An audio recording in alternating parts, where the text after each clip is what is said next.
Maybe let's start off just real quick. Tell us about NexGen. How long have you been in business? How have you grown? What are your goals for 2021?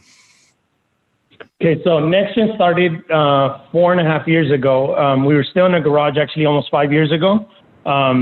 In California, we did 3 months, almost 4 months in my garage before we got our first shop.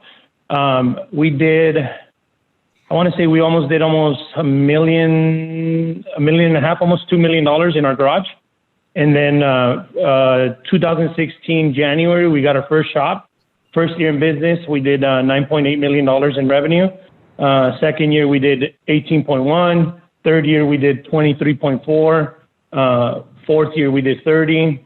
And then this year, we're going to end with like 34 around there. But we focused this year. We were going to pace for 40 million, but we slowed down the growth on the top line revenue, and we focus on other parts of the business, like our management team, our recruiting, and our revenue and our net profit. What was probably the most impacted this year. Yep. Next year, 2021, our budget is already set for $52 million. It's going to be fucking insane.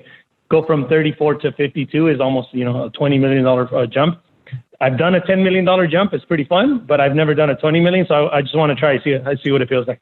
Are you going to expand geographically to be able to hit that, or are you doing that and upping your marketing budget? I have enough clientele in Southern California. It's not like other parts of the region where they're limited to people. We have I think like 19 million people in SoCal that we could cater to. So all I did is expanded the operation, and we're going to expand our marketing to different regions. Just do it and do more of what's working. That's all we're doing for 2021. Yep. And then you're trying to keep, are you more focused on the top line growth, or are you trying to keep net profit like stable? So our first 4 years, our first 3 years, we were focused on top line, just growing. And then this year's the first time we focus on the net profit. Net profit, we're going to end almost with 18% this year. Which is, it's really fucking good. And then next year we're probably gonna hit the net profit. We're not gonna make as much, but then we're gonna increase the top line. And then the following year we're gonna stabilize the company again, focus on the bottom, and then just keep growing. Stay on the not grow the top line revenue. Yeah, I feel like it's kind of like you kind of like go back and forth. It's like grow, clean up, grow, clean up, grow, clean up. And look, contractors, their whole life they've been taught to just grow a steady, right, with net profit. So they're always trying to maintain the 18-20%, but grow at a 5-10% rate, right? Which is fine. There's nothing wrong with it. But like if you want to make a fucking ton of money quick, you got to fucking grow the top line and then let your net profit catch up, right? Yep, totally. So it's easier to clean up later than it is to, I don't know. I feel like it's easier to get the efficiencies once you've got that revenue, but without that revenue, like it's harder. Nothing matters. Yeah. It is. Totally. So let's talk to just like general hiring questions. Do you like the hiring process? How did you build it? How do you think about it? Okay. So up to like the first 4 years of our business, I've been doing all the hiring. Like literally there's nobody in this company that hasn't met me or hasn't sat in front of me before they got in here. This year is the first time that we built a management team so they could take the onboarding process for me, because it was taking a lot of my time and it wasn't letting me focus on the business. So this year we built a management team. Now the office manager hires the CSRs, the sales manager hires the salesmen, right? And the service manager hires the technicians, the production managers hire the installers, and then I hire the managers, or sometimes I'll step into the sales guys, because obviously it's a big, if you're gonna pay somebody, that much money, I gotta make sure they're the right person for us. But mostly I focus on my managers now, and I focus on making sure that we're hitting our goals, right? And they focus on driving all the little KPIs and the revenue. Yeah. So what are the, so you talked about some of the titles. So you've got your operations manager, your service manager, your installer or your production manager. You've got your office manager. So those are kind of like the four main branches, so to speak. Are there others? And if so, what are they? So I can actually send you a picture, or I'll send you a picture of our org chart. Our org chart is fucking badass. It's like a big 10 foot by 10 foot sheet metal thing. And then we have everybody laid out. right, from top to bottom. So we have our COO, we have our operation manager, we have our production, our general manager, everything, and it just trickles down from there. Do you have that? Do you have it on the wall in your office so everybody can see it? So it's in the cube. So it's in the cube. So where the cube, I call it the dispatching center. It's right there in one of the walls. It's like fucking huge, so everybody knows what to do. So if they have any questions, they just go to the org chart and they say, okay, cool, I'm supposed to call this manager for this. Or, hey, if I have a question about financing, I call the accountant, right? So that's cool. Her. Awesome. That's cool. That's cool. And then they just, the phone numbers, they just dial them up. They go direct to the source. Yep. That's good. That's like full transparency. And then when you do promotions and stuff, you move people around on it. You probably celebrate it. That is probably one of the biggest things that we did this year, because we were so focused on just hiring more people, and putting them right at the top. This year we changed it and it helped us tremendously. This year what we did, instead of like hiring technicians and putting them right to be a technician, then a sales guy, then a project manager or whatever, right? We started promoting the installers, right? That were good communicators, that knew the mechanicals behind the system. We taught them the technical. So we start them off as an installer. If they survive the installers, then they go to the technicians. Then the technicians has 3 steps, level 1, level 2, level 3. After the level 3 technician, which is level 3 has to generate over $1 million in revenue. And then after that, then they go to a project manager. So they basically retiring their tools and they're out there communicating with clients. And the project managers are actual sales guys, you know. Cool. And they're so do you call them comfort advisors? Do you call them sales guys? Like, what do you call project them? Managers? Project managers. Cool. Yeah, I feel like there's a lot of different religions there. You know, when people are like, what do you call them? Some are like, no, they're trying to hide them. They're fucking sales guys, bro. Yeah, exactly. And some people are like, oh no, they're selling technicians, but they're technicians. It's like, okay. So but that's good that we go into that, Roland. Talk about the different levels of technician, right? And talk about when an installer gets promoted to be a technician, right? Because there's key points that you have to have, there's key ingredients that you have to have as an installer so you could promote them as a technician, right? You're not going to promote an installer that doesn't know how the system works. That you're not going to promote an installer that doesn't know how to communicate with clients, because when we're a technician, 80% is communication and 20% is an actual presentation of what they're going to do, right? Right. Yep. That makes sense. So it's good that we talk about that. So let's talk about what's something that you know now that you wish you would have known when you hired your first employee?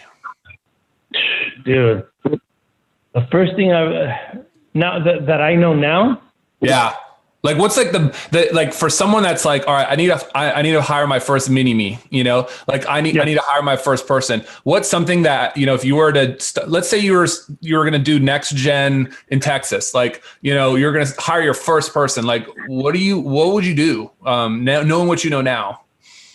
So knowing what I know now, I took, it's kind of hard because we grew so out of control because I was able to hire so many people and put them in front of me. Now that I know that, I could replicate that, right? So if you're in a stage where you're trying to grow, the first thing you got to do is anything that diverts your attention, you got to put somebody in front of you, right? So I'm not a sales guy. I'm not a technician. I'm not an installer. I'm not a warranty guy. I'm not a CSR, right? So any position that you need so you can accumulate growth, put that in front of you. So in the beginning, I'll give you a perfect example. The beginning, I was running warranties. I was delivering parts. I was pulling permits. I was doing sales calls, right? I was doing everything, right?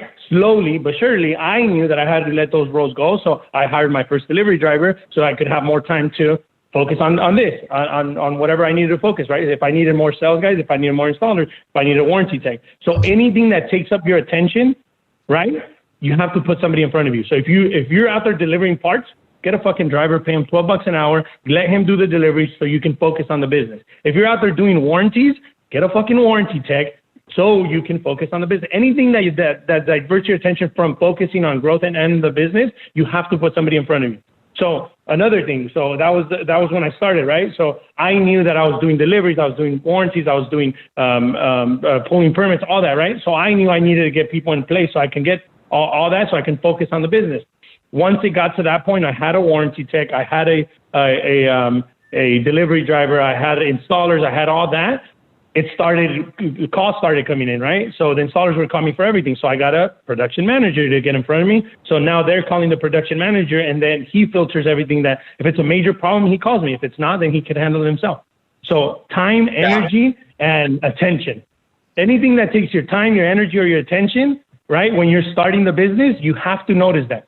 If you're out there selling right now and people are calling you and you're on a sales call, right? And it's an emergency or they need your attention, they need your energy, they need your advice, you need to put somebody in front of you, right? Yep. If you're out there selling and there's 20 missed calls, once you're out of that sales call, you need to get a sales guy to handle that, right? If you're doing install still, right, and you have 20 missed calls because you're in the attic crawling, guess what? You need to get an installer for that. If you're out there doing permits order and people are calling for an estimate for all that, guess what? You need a fucking CSR so she could book all the calls for you, right?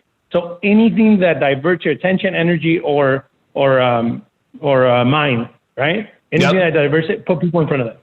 I like it. Yeah, I think there's like there's a lot of stuff out there on the internet, which is like, look, put your time value at $1,000 an hour.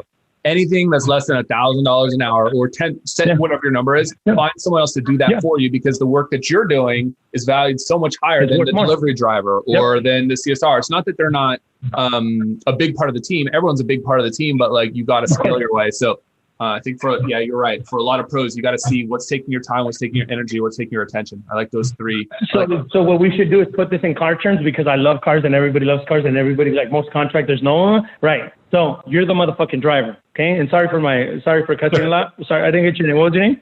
Lillie. Okay, sorry, I cuss a lot, okay? So you're the fucking driver in this car. If you cannot change the tires, you cannot do tune-ups on the car, you cannot change the radio, you cannot do anything but fucking drive, right? So being an owner is being the driver of that car. That's what you got to tell the pros, right? You need to get somebody to tune up the car, you need to get somebody to change the tires, you need to get somebody to tell you where to go, right? Your controller, right, is your GPS on the fucking car, right? Yep. And these gauges right here are telling you exactly what's going on in the car. That's what, or the gauges, or the Data Cube, or Housecall Pro, or Service, whatever CRM you're in, you need to know exactly what's going on inside that car. That's your gauges inside.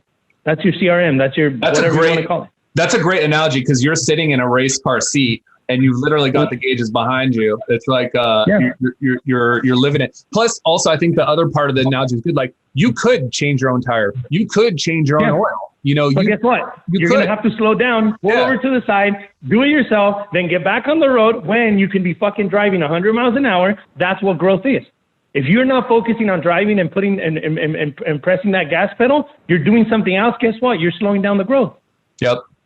I like that. That's a really good one. So let's talk about philosophy. So you just shared, okay, what are the things you would do if you hired a new one? But like, what's your philosophy? Do you hire people that are just good people persons, they have a good heart, and you teach them the skill? Or do you hire people that have skill and you try to teach them people skills? Do you value soft skills, hard skills? Like, what's your philosophy?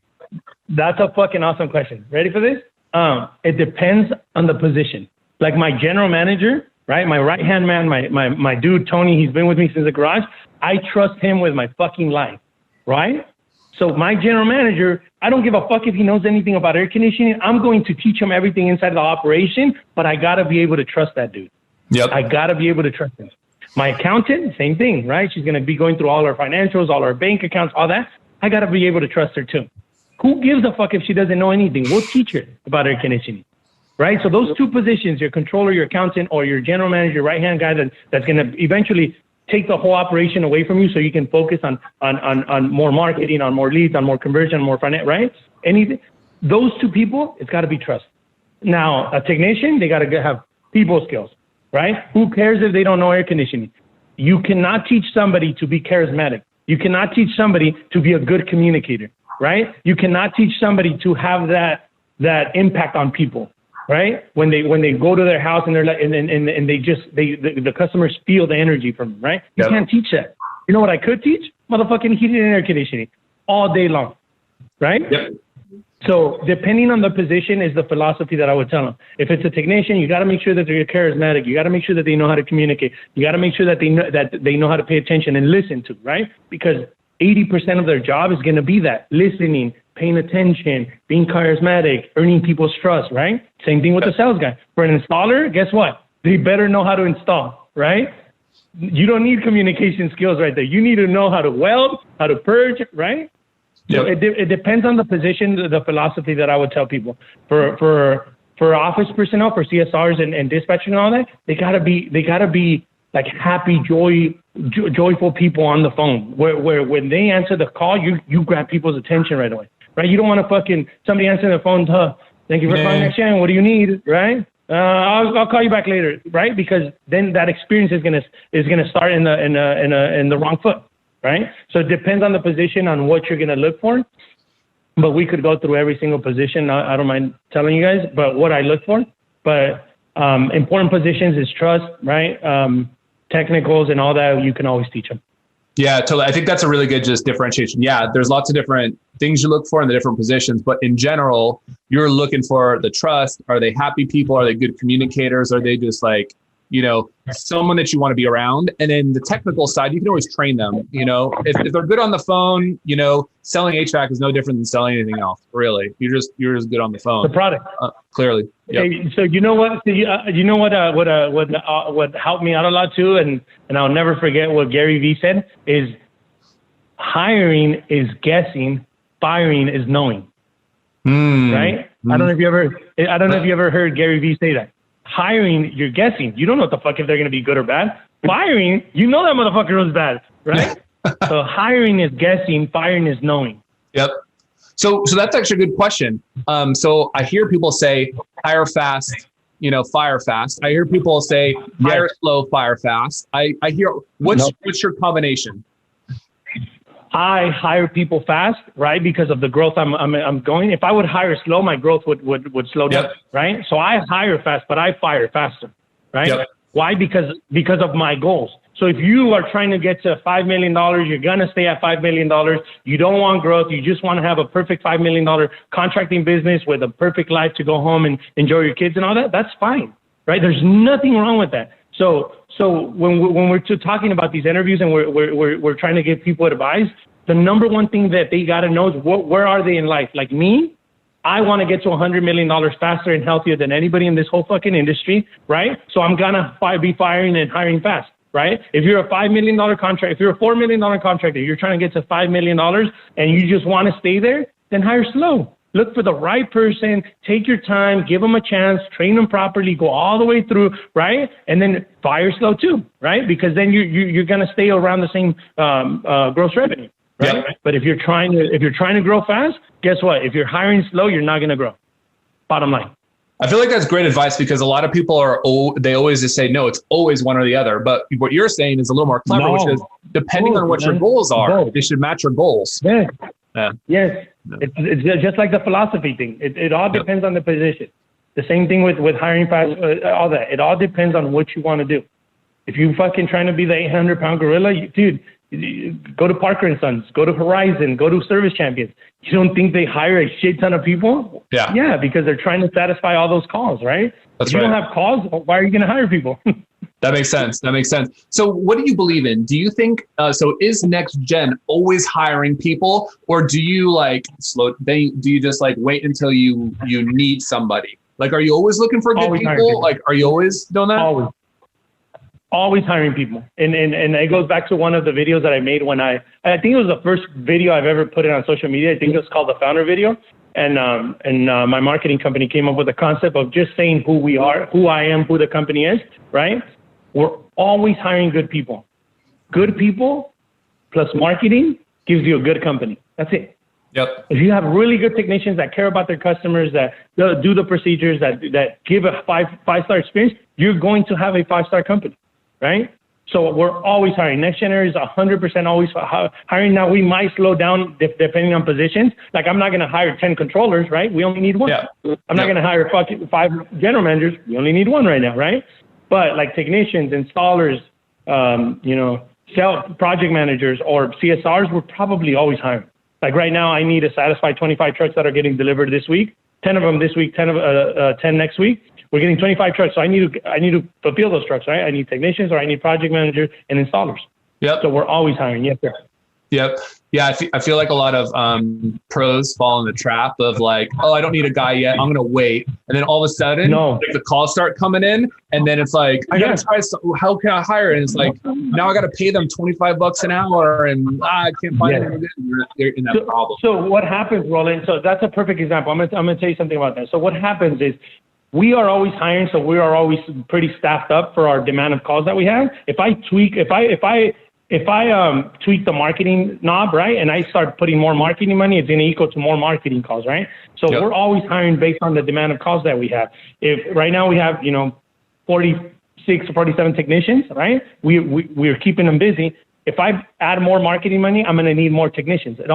But if I wait till April, May, June, July, when it's 100 degrees outside, everybody's got a job, and now you're going to have to overpay for them. Now you're going to have to tell here's a $5,000 sign-on bonus. Come and help me.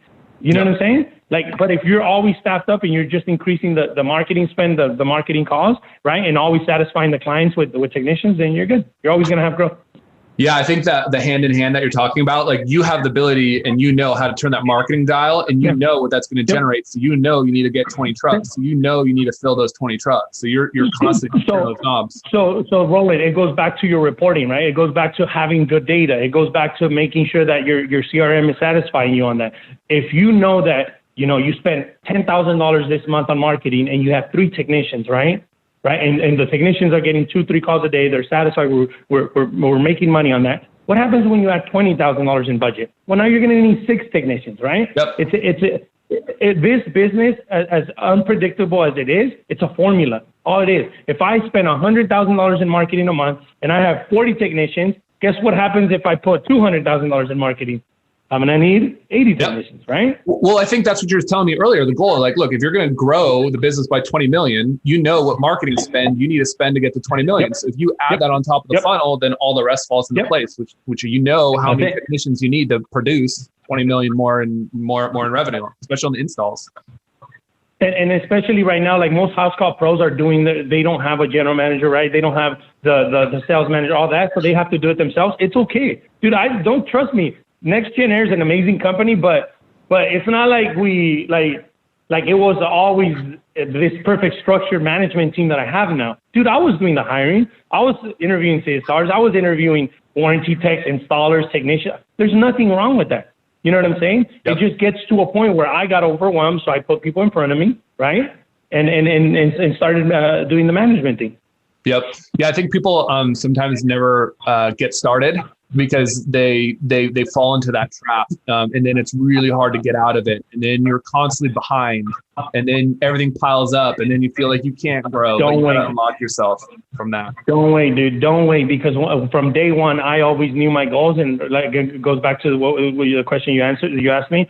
I always knew I wanted to grow. I always knew that I wanted more and more and more, right? Yep. So even if you don't want like the tremendous growth that we're having right now, dude, if you just want to grow, spend more marketing money. Hire more people, and don't wait till it's 100 degrees and then you're stuck with all these calls, right? You always have to satisfy the demand, and that's how you grow. If I waited, remember, I'm in California. I have 9 months of shoulder season. 9 months. Nobody in the motherfucking nation has that. 9 months of shoulder season, of perfect 74-degree weather, and 3 months of demand. Now, if I based my company on those 9 months, I would never grow. Yep. I always base it on the 3 months of demand. I think that's a really good, that's like a mic drop. I don't think people think about that, especially on the shoulder season part, because we are unique here in California. I'm in San Diego. It's right by the beach. It's always 69 degrees. Like It never gets hot, never gets cold. How many of these interviews have you guys done, Roland? Right now, we just started. Lillie, you did one early this morning. So you're number 2. Lillie, mine's the best one, huh? It is. It is. We got so much stuff here. So you're always hiring. Where do you let people know you're hiring? Like, are you doing Indeed? Where are you sharing this? Are you going to like Starbucks, and handing out business cards? Like, what are you doing? So when you're hiring, and this is kind of cool too, like we have ads in Facebook. We have ads. We open up Indeed, or we open up ZipRecruiter, or whatever we're looking for. And it's funny because like we'll get installers from like Craigslist, and we'll get technicians from like ZipRecruiter, and we'll get CSRs from like Indeed, and we'll get like sales guys from Facebook. And it's funny, but we always have all those avenues open. There's times that I know like right now, I know that January I got to hit a certain number. So I'm going to need a certain amount of technicians and project managers and installers on it. So like we put an ad on TV right now in all regions across Southern California, hiring now, right? Always hiring. So if I want to speed up the hiring process, it's TV, radio, right? Because it just gets amplified through the masses, right? But you always want to have a steady stream of not hiring, which is like Indeed, ZipRecruiter, Craigslist, Facebook, all that. Always have that open because you're always going to have, like we have maybe 5 to 10 people coming in a week, for different positions. But if we want to get like 20, 30 people in, then we just amplify it through a different marketing source.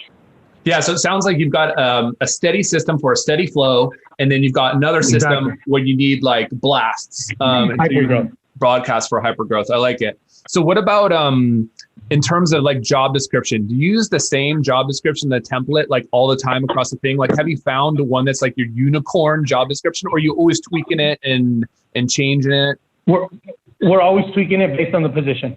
We're always thinking the core is there. The core message is there. We want good attitude. We want, people that have good moral values. We want people that actually care about their job. The core message is there on the description, but we're always tweaking. Like if I need somebody right now, I'll put, $2,500 sign-on bonus or sign-on bonus available or, 401k, all that is in there. But if I need something now, then I just put an extra message in there, and that's fine to do. You know what I'm saying? But our core is good people. Like if you're gonna come and apply here, if you're a good person, one of our managers is gonna notice you, and we're gonna hire you right away. Yeah. So you essentially focus. Yeah. Go ahead. One more thing, Roland. Dude, this is for the pros, okay? Because this is a big nugget. If you find somebody, do not let them go out the motherfucking door without a contract, without, hey, when could you start? Don't let them. Dude, this is the one thing I tell my manager, ready? If it's a CSR, a technician, an installer, a salesman, whatever it is, and they have an interview with them and they're a rock star, they are not leaving that door with a contract signed or with some kind of bonus or with some kind of when are you starting, right? Because if you let them go and life happens to them, right? Whether they got to go to soccer practice or they got another interview, of course, you cannot let good people go. And this is why it's helped us a lot. If I see something that I like, done. Hire them on the spot. Don't give them the option. Ask them what they want. Obviously, it has to be a reasonable, right? Within our boundaries. But like if it's an amazing CSR, she's got an amazing attitude, energy, everything that we're looking for. Like, hey, how much are you looking for? Oh, $15 an hour. Cool. We'll give you 16. When could you start? Right?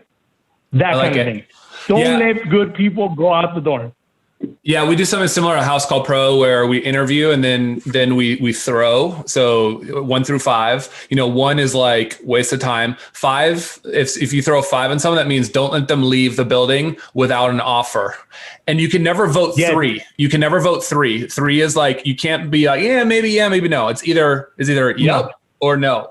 And then, and it's also, if it ends up not working out, you're hiring fast, you're firing faster. So the risk is low. But to that point, Roland, at least right? Yep. Like this is the one thing about marketing too, about people and people in marketing and all that. At least if I hired that person and they did amazing, good for us, we got a good team member. But if they did horrible, we let them go. You're not what we were looking for. It didn't work out. I'm sorry. And then they go and look for another job, right? Yep. Same thing with marketing. Try the fucking source. Make sure that it works for you, right? Because everybody that contacts me on Avengers or tells me or asks me for advice, they always, hey, Ishmael, what's the best marketing source so I could get leads? It's like that's a dumb question. Yep. It's the shit that works for me that's not going to work for you because of your region, because of your demand, because of your operation, because of your customer experience, because of your everything, right? Yep. So it's try it, track it, and go.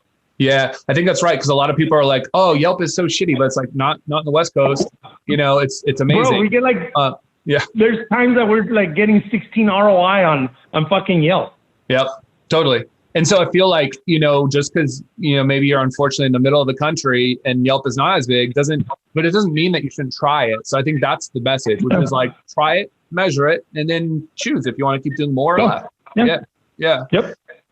What are you doing to like differentiate yourself from all the other competitors? Because there's so many HVAC shops, especially in SoCal. They're everywhere. What are you doing to set yourself like apart from the rest? Like, what's your advice there? Branding.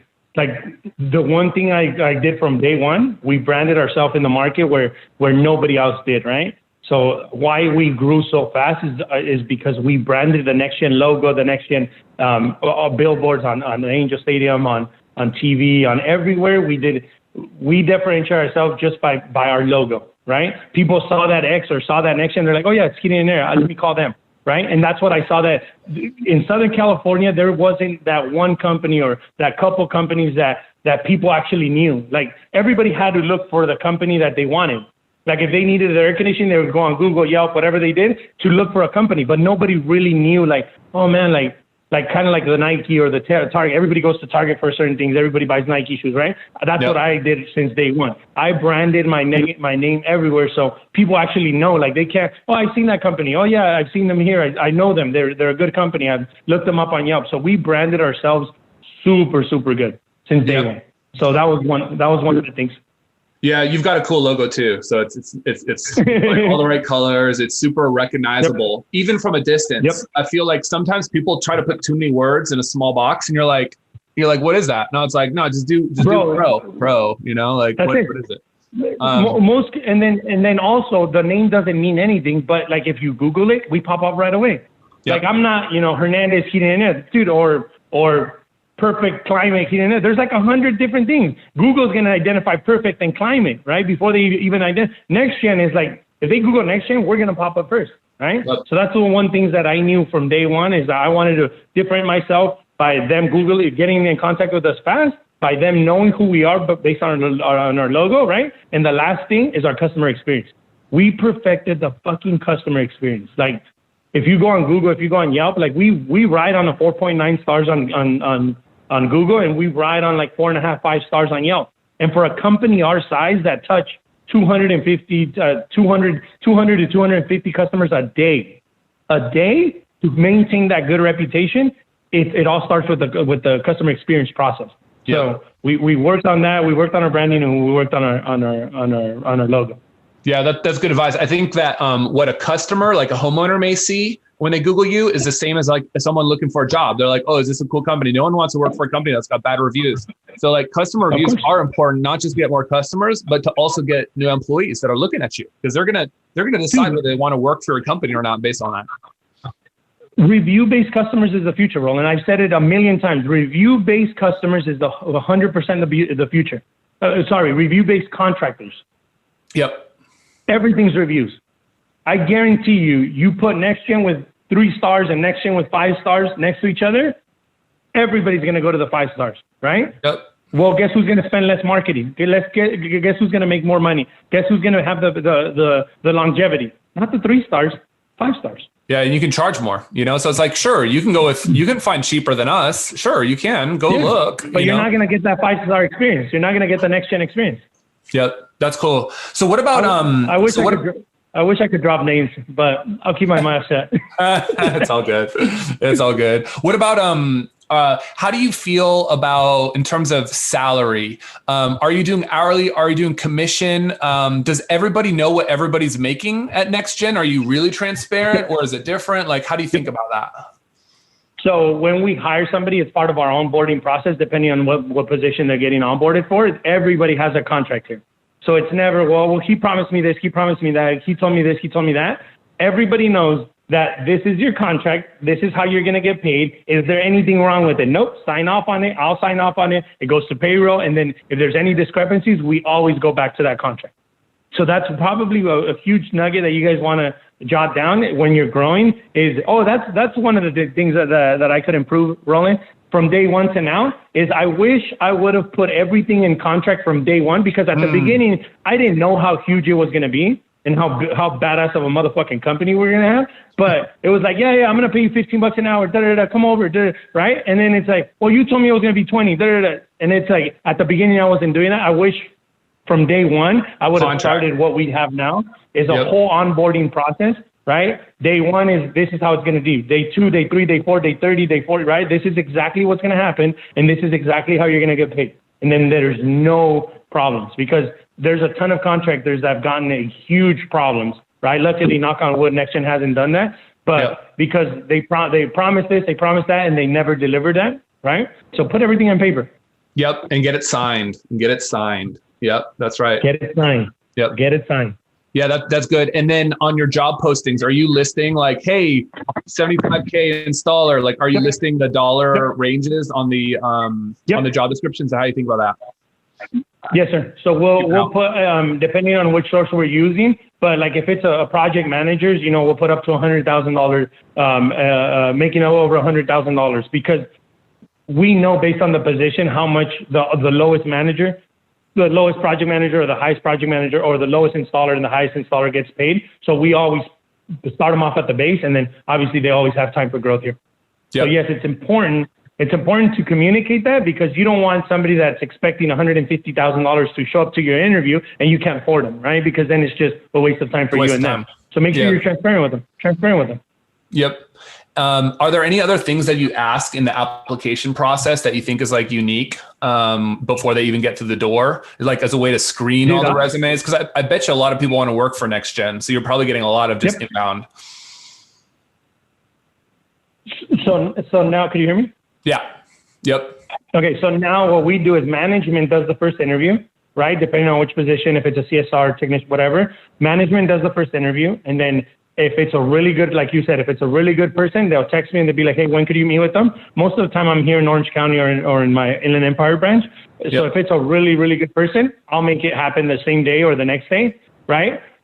So they get filtered out through management. After management approves them, then I onboard them if it's an important position. If it's a CSR, I'm not saying that CSRs aren't important, but if it's like a high caliber position in the company, then it's probably going to go through me. But if we're just hiring a technician, installer, another CSR to the team, they get onboarded. And then I make sure that I train my managers on what I look for. The main thing I look for when I'm talking to people is I literally have a 10, 15 minute conversation about them.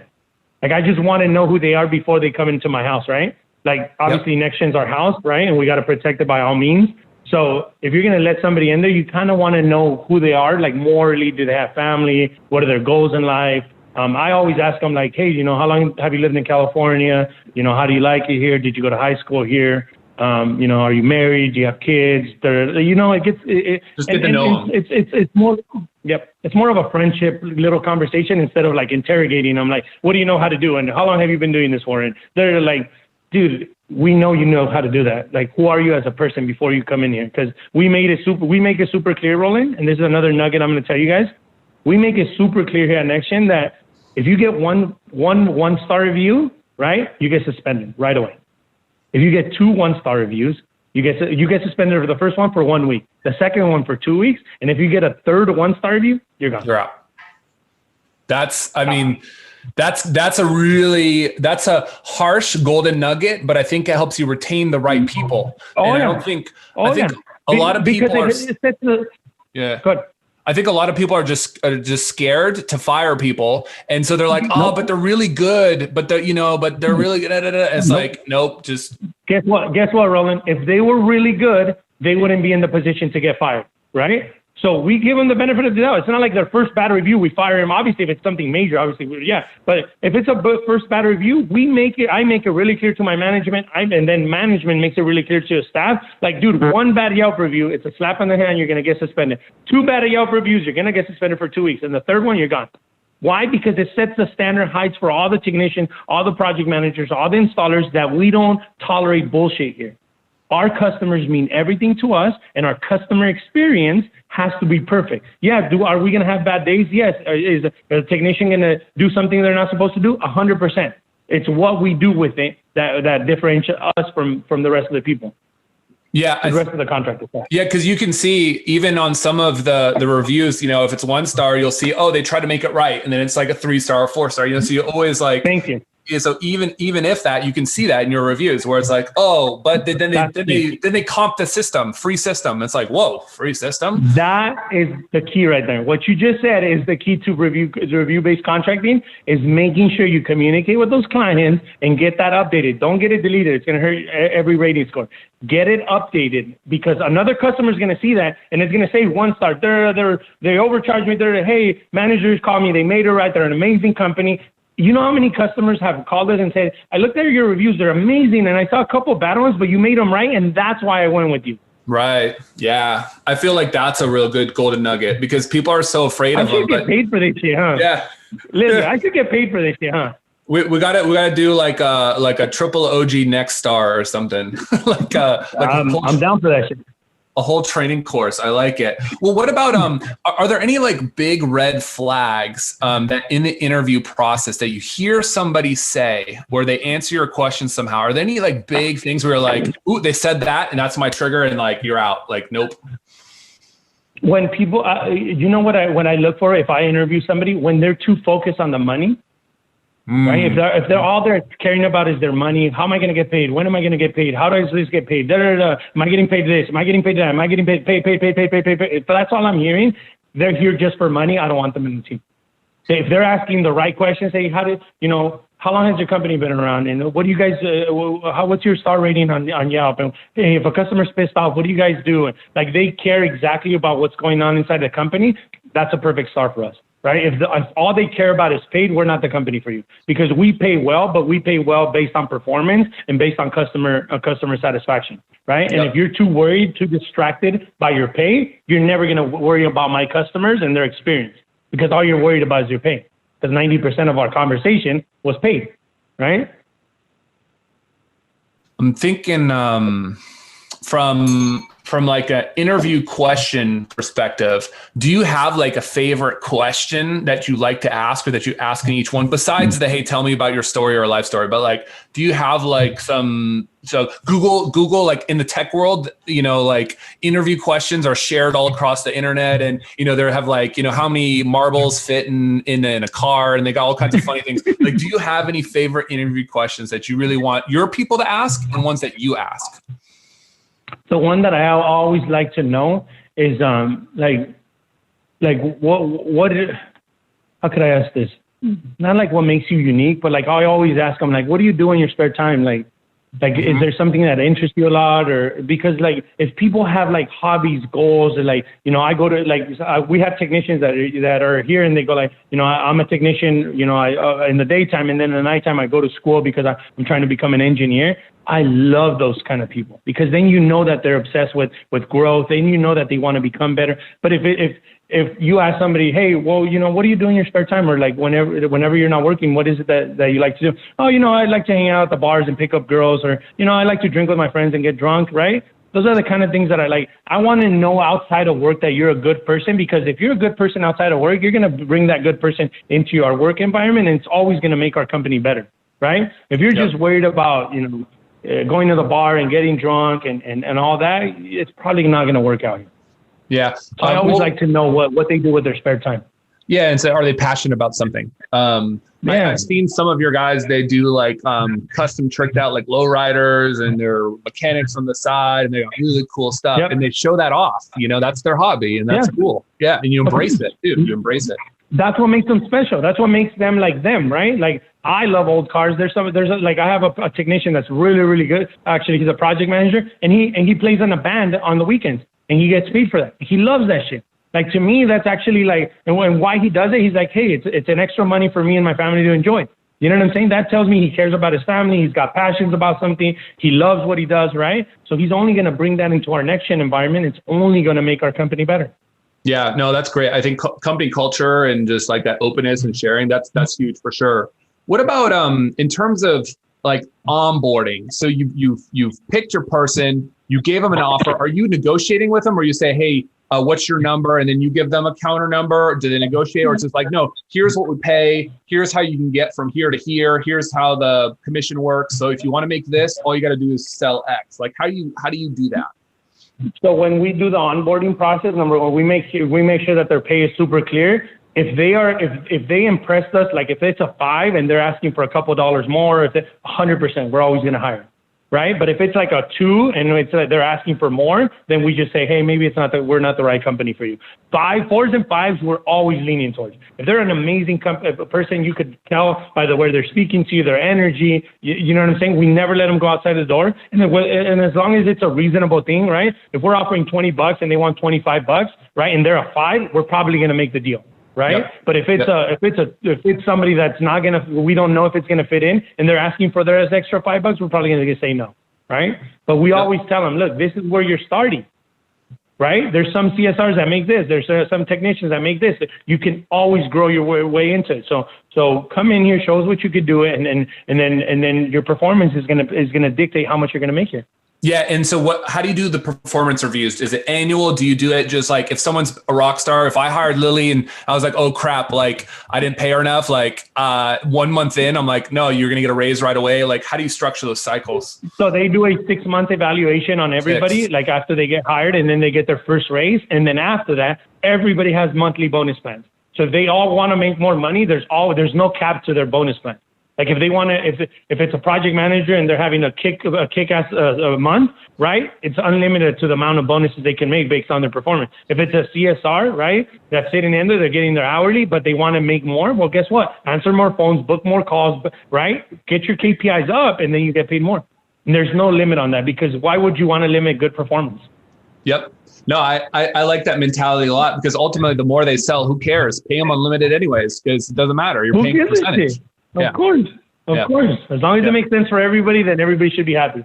Yeah, that makes sense. And then do you have GMs that you're evaluating on like a net profit basis? Like not just top line, but you're like, you have to hit this number at this net profit number, or are they like untied? Like how do you do that? So my management team gets paid on goals, right? On revenue, right? And like my general manager, he's on a salary, and then he gets paid on bonuses if we hit our goals. So everybody is driving the same way. Right. Okay. So my sales manager, my general manager, my service managers, my operation manager, all the top management, what we call upper management. I think there's about 10 of us, right? That we have the weekly meeting. We have two meetings a week, and it's the most important meetings there is.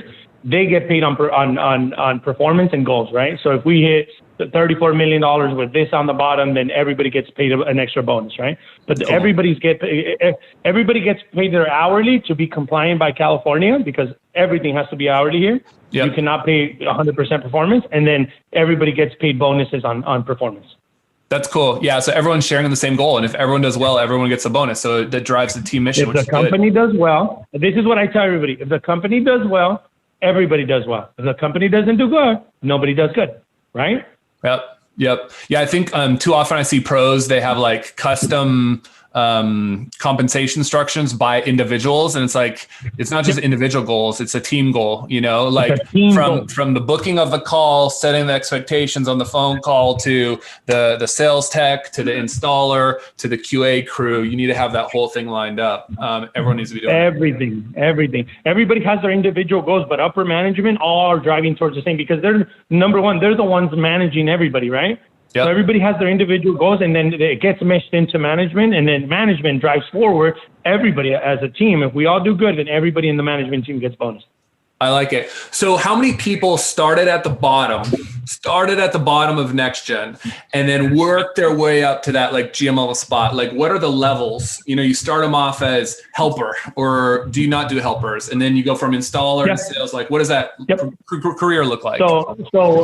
So on the installer side, they start off as an apprentice, then a helper, then a lead installer, then a level 1 technician, level 2, level 3, and then a project manager. Got it. Right? If they want to go that way. Yep. Right. I'll give you a perfect example. My general manager, Tony, he's my right hand. I talk to him. He knows everything about the company inside and out. He started as a parts delivery driver, and now he's been here 5 years with me. He's proven his loyalty. We've done, everything. He knows everybody in the company. So he started from a parts runner. Now he's my general manager. That's right? Cool. Same thing with the CSR. CSR. Oh yeah, it's in 5 years he works just as hard as me. He works just the amount of hours as me, so he gets compensated for that. What else? The CSRs too. They get their booking tune-ups, right? They get their outbound calling first, and then they get inbound, and then they could go up to a management position, right? And then they go up from there. Yep. What about equity? So in the startup world, everyone wants that IPO, cash out in the equity. So how do you think about equity in the company? Do you have people on profit shares or equity, or do you think you're just compensating them really well with the bonuses and those things, and you don't do that? How do you think about that? Not yet. So I am 100% pro equity. Like I want everybody to have a piece possible. And that's what we're going for 2021. In the next couple months, everybody's going to have a little equity share dip on the upper management. They have to have been here for a long time, number one. And number two, they have to have been with us through the good and the bad, right? Not just anybody's going to walk in and be like, oh yeah, I own, 2 shares of NexGen or 100 shares of NexGen, right? Like my general manager, like all the upper management team is probably going to have a share, because if they're pouring their heart to it, Roland, right? Like it's only right for them to own a piece of it, right? It's not like, I knew when I started NexGen, if I was going to do good, I was going to bless everybody with it. Like I never intended for NexGen to be all about me. It was always about my team and my family, right? So 100% by in 2021, there's going to be a lot of shares getting spread out to NexGen, and who knows, maybe a year from now, 2 years, 5 years from now, if we ever do a franchise, or if we ever sell to private equity, right? If we team up with a private equity firm, they could get their fair share of money too. Yeah, totally. And I think like that's the real way to wealth, is company creation and equity. It's not just trading your time for hours, but obviously you need to work your way there to get it and to earn it. And so, in the startup world, you have a 1-year cliff, a 4-year vest. You don't just get it all at once. You have to earn it. You have to really get through it. And it's a great retention tool too, because from the perspective, people know, hey, if I leave, I'm going to lose out on this much equity. And how do you keep them engaged, with the company? So I think not a lot of pros are thinking about it in the way that you are. And I think more should. And Roland, if people like my management team, once they get their shares, right? Not only obviously they're hourly and their bonuses, they're hourly, they're going to come to work. Their bonuses, they're going to try out work. Their fucking shares in the company, they're going to protect the house. They're going to make sure that nobody is doing something wrong. They're going to make sure every customer gets taken care of. There's a difference. You're going to pay them their hourly so they could come to work. You're going to pay them their bonus so they can try out work and they could perform at work. And then you're going to give them some shares. Now they're going to love working here. Now they're going to stay. Now they're going to have a passion. Now they're going to, if they see something wrong, they're going to fix it right away instead of letting other people, right? Yep. That's the 2 different stages of what's about to happen here. I like it. Let's talk about something a little taboo. I think what's important to know is, when it comes to company culture, how do you think about religion? Do you build that into your house? Do you not build it into your house? Do you accept all? Like, how do you think about that and differences in cultures? Because SoCal is a mixing pot. It is, and between LA and San Diego, I mean, there's a lot of diversity. So how do you think about that from a company's perspective? How do you deal with that internally? I don't hammer people in on religion here, right? Everybody knows I'm a believer. Everybody knows I have God in my office. I have him everywhere. I have him on my body. I have him, I have tattoos of him everywhere. So everybody knows that I'm a believer. If 100% you're in a different religion, to me it doesn't matter. As long as to NexGen, the main thing that we all care about here is making sure you're a good person. If you have a different religion belief, if you're totally different from us or from anybody, we don't care about that. As long as you're a good person, you're gonna have a position here. You know what I'm saying? As long as you care, you're trying, you're a good person. We care about people's values, cores. If they happen to be whatever other religion, as long as they're a good person, they're always gonna have a home here.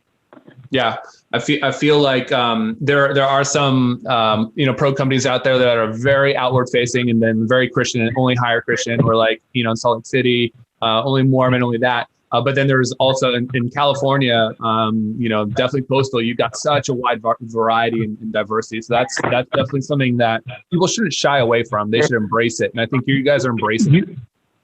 You never want to lose a good employee or a good performer or a good person because of whatever they believe, or because they're a certain way, or they like a certain thing, or whatever it is. You never want to. My job as an operator owner, I'm going to hire good people so my company could be a good company, right? Like whatever they believe in, to me, it doesn't faze me. I like it. We're way over time, so I appreciate you spending extra time. I know your phone's buzzing off and all that kind of stuff. No, And do you have any other words of wisdom, like for pros out there that are looking to get to where your status is at? Sometimes it's hard. You look at someone, you're like, how the hell do they get all the way up there? What types of tips do you maybe have for them specifically to like hiring, onboarding, or culture, or people, or things that you just believe into your core? The one word of advice that I could give everybody, if it goes back to find out what you want. Right? If you're trying to be the $100 million monster, if you're just trying to, and it's all going to depend on the point that you are in life. Like me, I'm young, right? I'm 33 years old. I have my beautiful wife that supports me on my growth, right? But if I'm older and I'm just trying to make a living and I'm trying to enjoy my family, I'm trying to do retirement or all that, like obviously you got to find out where you're at in life, what goals you want, and then start striving for that. And the number one thing that people don't do, Roland, that I've noticed in this industry, and I talk to hundreds, probably thousands of people, contractors about this, like execute, man, execute. Don't just take what I'm telling you and be like, oh yeah, I heard Ishmael's podcast, or I heard he's doing this. Like one thing why I grew so fast, why we've been successful, number one was God. Number two was everything that I knew that from other companies, I tried it myself and I measured it and I made sure if it worked for us, boom, we kept doing it. And if it didn't work for us, we let it go, right? But at least I knew inside me that marketing source didn't work, or that one employee wasn't going to click with us, right? Or this didn't work. Like I knew. I was the one thing I never want to have throughout my process, my $100 million process, is I don't want to not know and always doubt myself. Like, what would have happened if I would have tried that one thing? Or what would have happened if I would have hired that one employee, right? That I should have hired, or maybe I didn't because whatever reason, right? I don't want to not know. I want to know so I could keep going. Yeah, I like it. Goes back to that Gary Vee quote as well, which is like you want to know, but also more than that, I feel like a lot of people they hear things, they see things. It's even laid out, like you laid out to a T. Like you just gave the playbook. You gave away the NexGen playbook. You just gave it away, and now it's like it's on the pros to go do it. So it's like a lot of people are like, well, what's the secret? It's like there's no secret. It's just execute. No secret. Execution. That's the secret. Marketing people. You get people, you get marketing, you put a process together. Guess what? You start growing. The secret is the people. And if you want to grow, put fuel in that car. The fuel is the marketing, right? You want to grow more, put more fuel in there. You want to grow faster, put more fuel, step on the pedal, right? Yep. But there's no secret to it, man. Execute. And when you hear something, or when you want to try something, or if you want to grow, go ahead and do it. Stop double thinking. Should I hire? What about if I don't give him? What about if we don't have enough calls for him? What about this? What about that? What about you win the lottery tomorrow and you freaking retire, right? You never know. Yeah, totally. Well, thanks, man, for spending all your time talking to us. I got to send you some Housecall Pro swag. So just DM me your information. I got to get you some of these cool hats. I'll shoot it over as a thank you and as a Christmas present, obviously for the holidays. But I'm probably gonna hit you up again with some more stuff. Shoot me over your org chart too. Like I'd love to include something like that in what we do, because I don't think people think about it in a structured enough way. And I think that's cool that you have it up there in the office. That's a good idea. Like everybody should be doing that. Like I don't know why they aren't. It's like a no-brainer. And you know what I've seen? They put these little org charts on a piece of paper and they'll staple it like somewhere and nobody even sees it. It's like, that's one of the key, like, that's like the GPS to it, people. That's a directory, right? You want to make sure people know. So I'll send it over right now. Yeah, the GPS of the people. That's going to be a good quote. We'll definitely take that. Cool, man. Hey, I appreciate your time, and we'll stay in touch, man. Yeah. No problem, buddy. Take care. Bye, Lillie. Hey, Merry Christmas.